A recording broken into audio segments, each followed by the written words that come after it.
It's David Harper. If you have been on YouTube this week, you may have seen a title describing 5 brutal changes coming for Canadian seniors next month.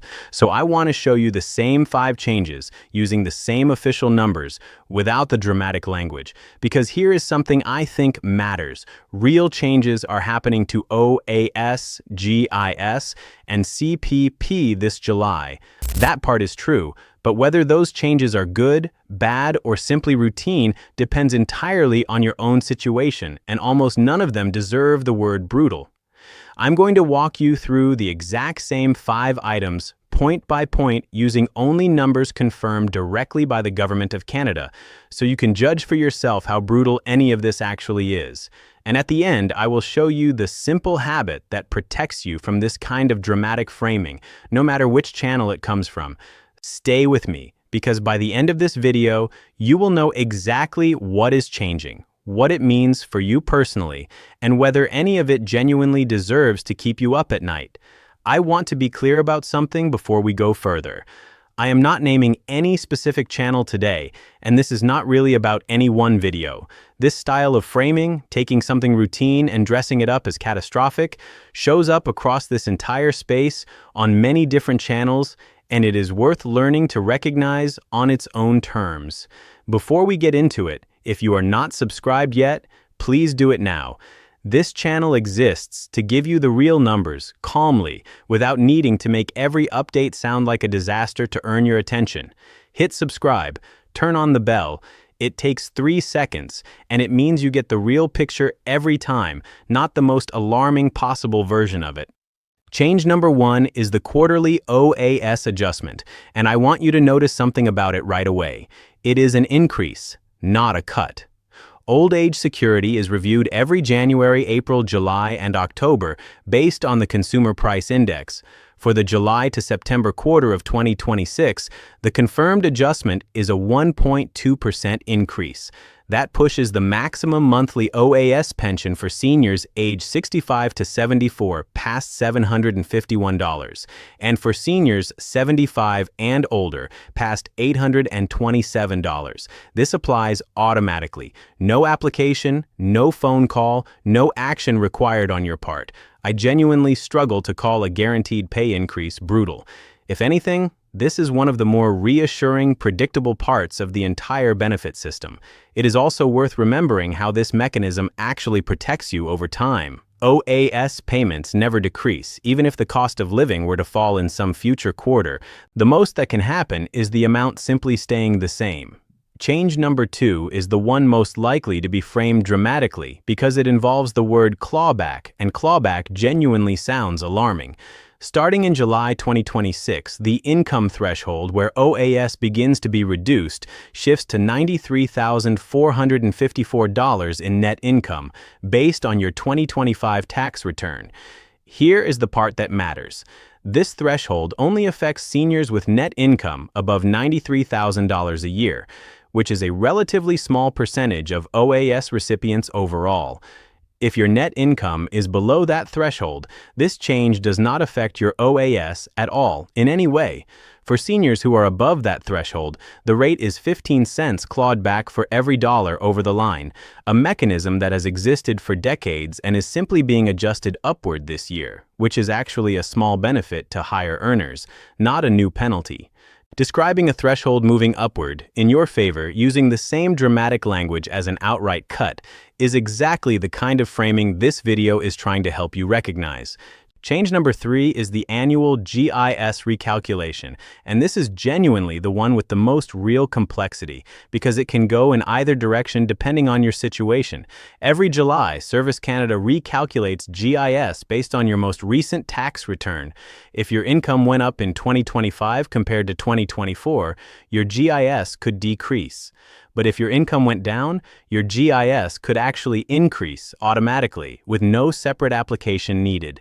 Notice that the more dramatic framing of this exact same recalculation almost always focuses only on the decrease scenario, never mentioning that the same mechanism can just as easily work in your favor. The one genuinely important detail here, and the part worth taking seriously rather than dramatically, this recalculation only works correctly if you filed your 2025 tax return. If you have not filed, your GIS payment could be suspended starting this July, not because of any new punitive rule, but simply because Service Canada has no current income information to calculate your payment with. This is the one genuine action item in today's video. If you have not filed your 2025 taxes, do it now, even if your income was zero. It typically takes about 10 minutes and protects your entire GIS payment. This is, ironically, the one place where a more urgent tone is genuinely warranted, because the retroactive recovery window for missed GIS payments is limited to 11 months. Out of all 5 changes today, this is the one worth treating seriously.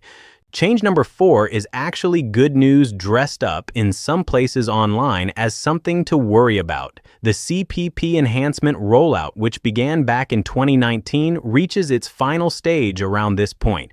This enhancement means higher CPP retirement benefits for anyone contributing during these years, with the maximum CPP retirement pension at age 65 reaching higher levels than ever before. For workers still contributing, this also means a slightly higher contribution rate on earnings, which some content frames as a cut to your paycheck. But that slightly higher contribution buys a meaningfully higher retirement benefit later, which is the entire point of the enhancement in the first place. Calling this brutal misses what the policy was actually designed to do. If you are already collecting CPP and no longer contributing, this particular change does not affect you at all. It is relevant primarily to people still working and paying into the plan. Change number 5 is less a policy change and more a scheduling fact. In late June and into July, CPP, OAS, GIS, and several provincial benefits often arrive on overlapping dates. This is simply a calendar coincidence, not a structural change to any program, and it happens every year around this time as federal and provincial payment cycles briefly align. For most seniors, this simply means a slightly busier banking week, seeing several deposits arrive close together, which is genuinely convenient for budgeting rather than concerning. If your payment differs from what you expected, the practical step is simply to call Service Canada and ask rather than assuming the worst from a dramatic headline. It is genuinely difficult to describe a coincidence in the banking calendar as one of 5 brutal changes when nothing about your actual benefit amount or eligibility has changed at all. Now let me give you the simple habit I promised at the start, because this applies to far more than just this one video. First, notice the language itself. Words like brutal, devastating, or shocking are emotional words, not factual descriptions. A genuine policy change can be described accurately without needing dramatic adjectives attached to it. Second, check whether the change applies to everyone or only to a smaller group. Headlines often present a narrow change like the clawback threshold as if it applies to every single viewer, when in reality it may affect a small percentage of recipients. And third, ask whether the change is actually new or whether it is simply the same routine adjustment that happens every quarter or every year, repackaged with urgent language to make it feel novel and alarming. None of this means every channel covering Canadian benefits is being dishonest. Sometimes a topic is genuinely urgent, and sometimes excitement in delivery is simply a presenter's style. But applying these 3 checks every time means you walk away from any video, including this one, with the real picture rather than the most alarming possible version of it. There is one more simple test worth mentioning. If a video tells you something alarming but does not give you a clear, specific action step to take, that is often a sign the goal was to generate a reaction, not to actually help you. A genuinely useful video, even a serious one, almost always ends with something concrete you can actually do, exactly like the action steps in today's video. I want to end with this. 5 real things are happening to Canadian senior benefits this July: an OAS increase, a clawback threshold update affecting a small share of recipients, a GIS recalculation that could go either way, the final step of a CPP enhancement that genuinely benefits you, and a calendar coincidence where payments overlap. Not one of those 5 genuinely earns the word brutal, and I think you deserve to know that, rather than spending the next month worried about something that, for most of you, simply is not a threat. The one genuine action item today is simple. If you have not filed your 2025 taxes, do it now to protect your GIS. Everything else on this list happens automatically or affects only a smaller group of higher-income seniors. If you know a senior who saw a more dramatic version of this story and felt genuinely frightened by it, share this video with them directly.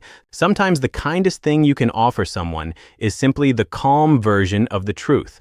My goal has never been to convince you that nothing is ever worth worrying about. Some things genuinely are. Like the tax filing deadline we covered today. The goal is simply matching the tone of the warning to the actual size of the issue. If this video helped you today, please subscribe. I will keep bringing you the real numbers, calmly, exactly as the official sources confirm them. Thank you for staying with me through all of this. I will see you in the next one.